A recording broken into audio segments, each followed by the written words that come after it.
Hello friend, welcome back to my channel. Welcome to Shipra simple লাইফে। সবাইকে অনেক স্বাগত, অনেক অনেক ভালোবাসা। আজকে চলে এলাম একটা কুকিং ভিডিও নিয়ে। তো আশা করছি সবাই যে যেখানে আছো সুস্থ আছো, ভালো আছো। নতুন ভিডিওতে জানাই অনেক অনেক স্বাগত। আজকে আমি শেয়ার করব পায়েসের রেসিপি। শীত এখনও পড়েনি, তো খেতে ইচ্ছা করলো, তাই চলে এলাম বানাতে। রাত্রেবেলায় বানিয়েছি এটা।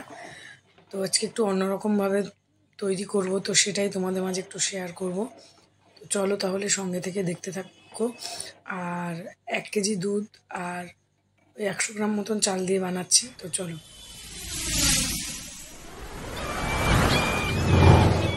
চালটাকে আগে একটু 10 মিনিটের জন্য ভিজিয়ে রেখেছিলাম। ভিজিয়ে রেখে ধুয়ে কড়াইতে ঘি দিয়েছি।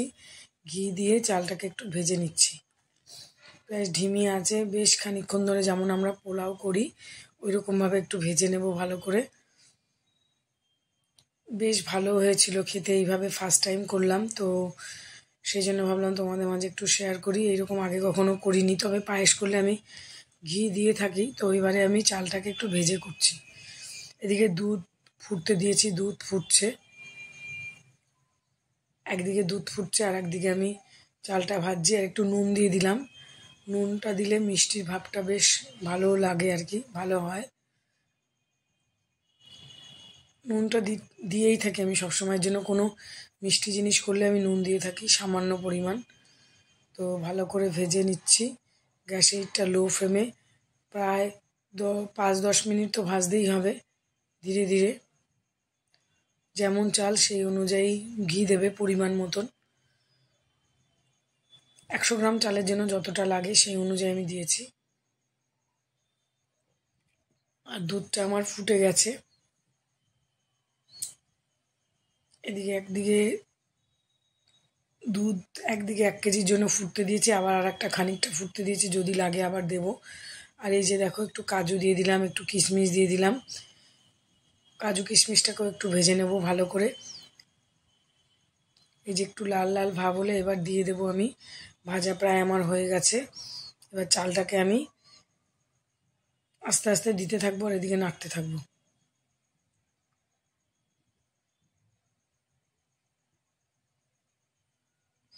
এইভাবে কখনো করিনি, তবে ফার্স্ট টাইম করলাম, বেশ ভালোই হয়েছে খেতে।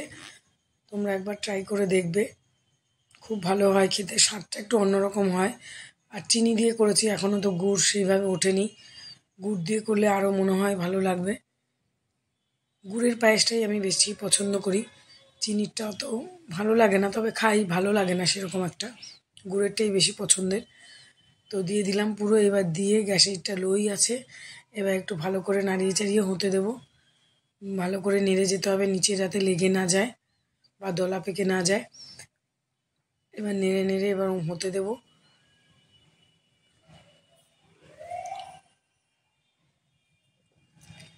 এটা ফুটতে অনেকক্ষণ সময় লেগেছিল। এবার পুরো নাড়ার ভিডিওটা আমি করিনি, তাহলে অনেকটা বড় হয়ে যাবে। এই যে অনেকক্ষণ পরে আবার এলাম। এই যে বেশ খানিকটা সিদ্ধ হয়ে গেছে। আবার হতে দেব। হতে দিয়ে আর একটু দুধ দিয়ে দেবো ওর মধ্যে। এই যে এরকম হয়ে গেছে, আরও হতে দিতে হবে।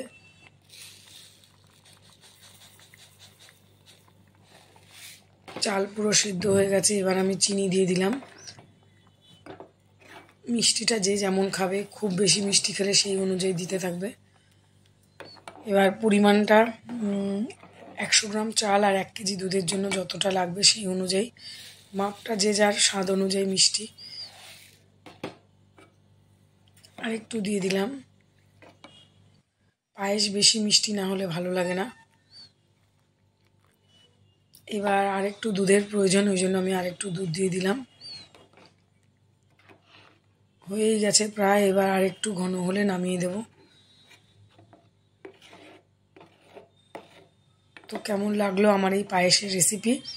যদি ভালো লেগে থাকে লাইক কমেন্ট সাবস্ক্রাইব করে পাশে থাকবে। আর কেমন লাগলো ভিন্ন ধরনের পায়েসের রেসিপি? একটু অন্যরকমভাবে করলাম আজকে, মনে হলো তাই। ব্যাস পুরো কমপ্লিট হয়ে গেছে। এটার মধ্যেই থাকবে। একটু বেড়ে নেব, বেড়ে রেখে ঠান্ডা হলে ফ্রিজে রেখে দেবো। ঠান্ডা হলে খেতে ভালো লাগে। এই যে দেখো এইরকমটা হয়েছে, খুব টেস্ট হয়েছিল খেতে। তো চলো আজকের মতন টাটা। এতক্ষণ আমার ভিডিওর সঙ্গে থাকার জন্য সবাইকে অসংখ্য ধন্যবাদ। আবার আসবো নেক্সট দিন নতুন কোনো অন্য ভিডিওর সঙ্গে। সবাই ভালো থাকবে।